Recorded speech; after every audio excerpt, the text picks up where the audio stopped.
আর তিনি তাহাদিগকে কহিলেন, যাও, পুষ্ট দ্রব্য ভোজন করো, মিষ্ট রস পান করো, এবং যাহার জন্য কিছু প্রস্তুত নাই তাহাকে অংশ পাঠাইয়া দিল, কারণ অধ্যকার দিন আমাদের প্রভুর উদ্দেশ্যে পবিত্র।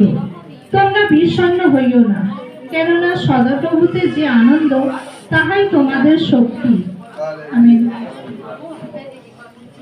Hallelujah, hallelujah. আমরা শক্তি পাওয়ার জন্য হরলিক্স খাবো, শক্তি পাওয়ার জন্য খাসির টেংরি খাবো, হ্যাঁ, আর শক্তি পাওয়ার জন্য ভালো ভালো খাবো আমরা আশা করে থাকি। কিন্তু নেহেমিয়ার পুস্তক তার 8 অধ্যায় 10 পদে কি বলছে? আর তিনি তাহাদিগকে কহিলেন, দ্রব্য ভোজন করো, মিষ্ট রস পান করো। এখানে খাবার কথা বলছে, তাহলে সম্পূর্ণ কি বলছে? ভালো ভালো খাবার তো খেতে বলছে, কিন্তু খাবার খেতে বলছে যখন মনে আনন্দ হয় তখন খাবে ভালো ভালো জিনিস, তাই কি না? তারপর কি বলছে? মিষ্ট রস পান করো, এবং যাহার জন্য কিছু প্রস্তুত নাই তাহাকে অংশ পাঠাইয়া দেও। শুধু খাই, পাঠাতে গেলে সমস্যা। হালেলুয়া।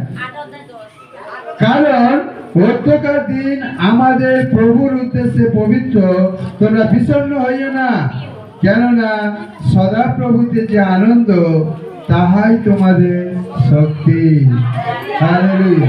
যদি সদাপ্রভুতে তোমার আনন্দ থাকে তাহলে তোমার সেটাই হচ্ছে শক্তি।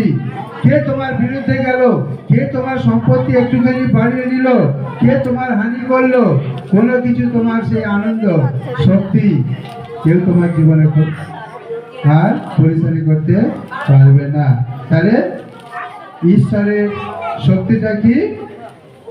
আমাদের শক্তিটা কি না? সদাপ্রভুতে আনন্দই হচ্ছে আমাদের জীবনের শক্তি।